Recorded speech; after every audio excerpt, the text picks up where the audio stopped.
बिस्मिल्लाहिर्रहमानिर्रहीम अस्सलाम वालेकुम।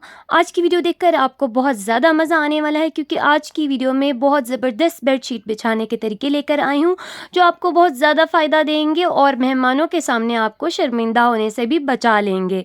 तो चलिए शुरू करते हैं वीडियो को टिप नंबर 1 के साथ। अक्सर ऐसे होता है कि हम इस तरह से दाल वगैरह उबालते हैं और उसका तड़का या मसाला बनाने के लिए हमें इस पानी को अलग करना पड़ता है। तो हम क्या करते हैं, सिंपल बाउल ले लेते हैं और उसके बीच में छोटी सी छलनी रखते हैं, जिसकी वजह से वो मसाला जो हम बचाने की कोशिश करते हैं वो भी सारा उसी पानी में गिर जाता है फिर से। तो हम क्या करेंगे जनाब, बस इस तरह की एक छोटी सी टोकरी या छलनी बड़ी वाली जिसको आप कह सकते हैं वो ले लें।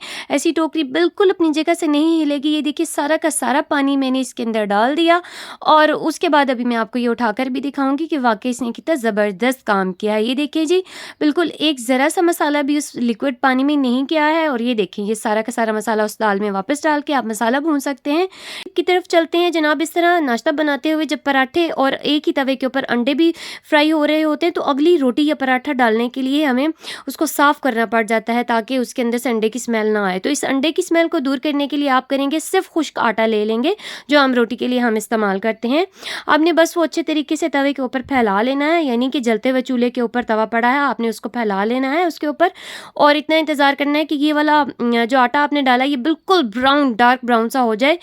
ये आटा इस तवे की सारी चिकनाहट को जज़्ब कर लेगा, ठीक है, और इसकी सारी स्मेल जो अंडे की आ रही थी वो भी जज़्ब कर लेगा और अगली रोटी के लिए आपका तवा बिल्कुल फ्रेश हो जाएगा। इस तरह करने से ना आपका तवा कभी गंदा ही नहीं होगा, क्योंकि तवा गंदा ही चिकनाई की वजह से होता है। ये देखिए जी, मैंने पूरा का पूरा इसको उतार लिया और तवा बिल्कुल एकदम साफ़ हो गया और अगली रोटी के लिए बिल्कुल फ्रेश से तैयार हो गया है। अगर आपको टिप अच्छी लगी हो तो प्लीज़ एक लाइक कर दीजिएगा। अब चलते हैं हम बेडिंग की तरफ। बेड के ऊपर शीट्स लगाने से पहले उसके ऊपर एक फिटर लगाना बेहद ज़रूरी है। फिटर लगाने से ये होता है कि एक तो वो इस गद्दे या मैट्रेस को सिक्योर कर देता है ताकि अगर इसके ऊपर कभी कोई लिक्विड वगैरह गिर जाए, कोई चीज़ गिर जाए बच्चों से, तो वो गद्दा सिक्योर रहेगा।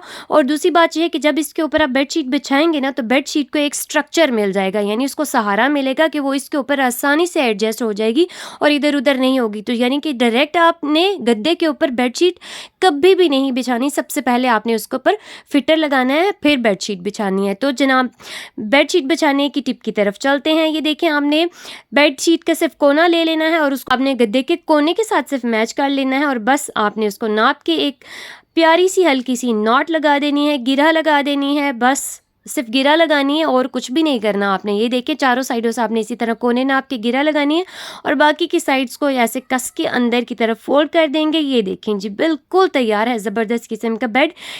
तो ये देखें जनाब, कितना ज़बरदस्त बेड तैयार हो गया है विद इन सेकेंड्स।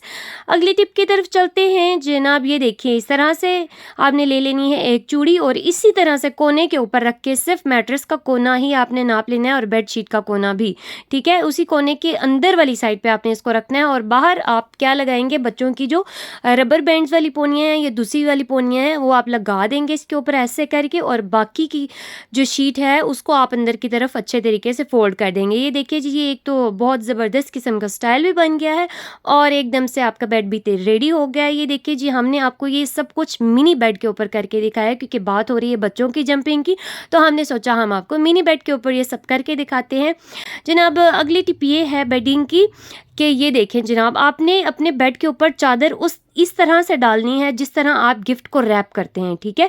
पहले एक साइड से पूरी अंदर फोल्ड कर लें, फिर दूसरी साइड से कर लें, फिर तीसरी साइड से, 3 साइड से मैंने ऐसे फोल्ड किया। अब देखिए चौथी साइड की बारी आई है तो मैं किस तरह इसको फोल्ड कर रही हूँ।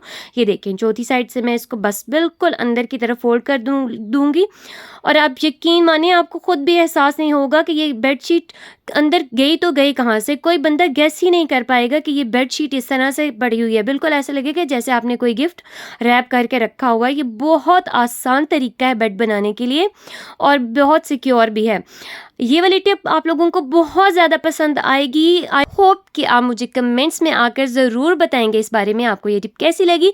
ये देखिए जी, आपने ये बेडशीट थी बहुत ज़्यादा बड़ी, कुछ ज़्यादा ही बड़ी थी, तो इसको आप डालेंगे किस तरह, ओके, ये बिल्कुल भी नहीं हिलेगी, बिल्कुल ख़राब नहीं होगी। ये देखिए जी, मैंने इसको उठा लिया गद्दे को नीचे वाली साइड से, ठीक है, चादर को पहले अंदर की तरफ फोल्ड किया, फिर किनारों से पकड़ लिया और किनारों से, दोनों किनारों से पकड़कर मैं इसको लगाने लगी हूँ अंदर की तरफ एक बड़ी सी घेरा, यानी कि बड़ी सी नॉट लगाने लगी। क्योंकि ये बेडशीट बहुत बड़ी थी तो ये घेरा मैंने बहुत आराम से लगा दी। और ये देखिए मैंने इसको इतना कस के लगाई है ना कि ये बेडशीट कहीं भी नहीं जाने वाली जब तक हम खुद इसको नहीं खोलेंगे। ये देखिए कितना ज़बरदस्त और अमेजिंग तरीका है, और 1 मिनट से भी कम टाइम के अंदर ये वाली बेडशीट बिछ गई थी। ये देखिए। अब आते हैं अगली टिप की तरफ। अक्सर ऐसे होता है कि बेडशीट्स हमारे पास कुछ छोटी भी हो जाती हैं, ठीक है, तो उनको हम जितना मर्जी अंदर फंसाने की कोशिश करें ना, वो जंपिंग तो दूर की बात, कोई आके बैठेगा ही ना तो वो बिल्कुल ख़राब हो जाएगी, बाहर निकल आएगी, दिखना शुरू हो जाएगा।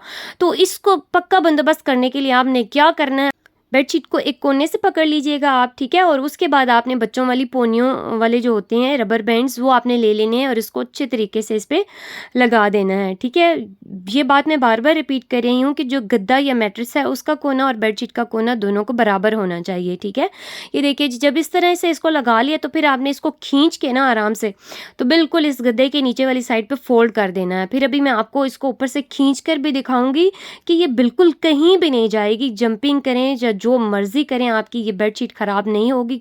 तो फिर आपको मेहमानों के सामने बिल्कुल भी शर्मिंदा नहीं होना पड़ेगा, ना बच्चों की वजह से और ना ही इस बेडशीट की वजह से। ये देखें जनाब, मैं आपको ऊपर खींच कर भी दिखा रही हूँ, बेडशीट बिल्कुल टस से मस भी नहीं होगी। जैसे आप सुबह बेड बनाएंगे वैसा ही पूरा दिन रहेगा बेड, और आपका घर बिल्कुल साफ़ सुथरा उजला उजला सा लगेगा। ये देखिए जनाब, ओवरऑल लुक दिखाती हूँ मैं आपको। ये बेडशीट बहुत ज़्यादा छोटी थी तो इसको इस तरह से ऑर्गेनाइज़ किया है कि बिल्कुल पता नहीं चल रहा है ये बहुत छोटी है। वीडियो अच्छी लगी हो तो लाइक कीजिएगा।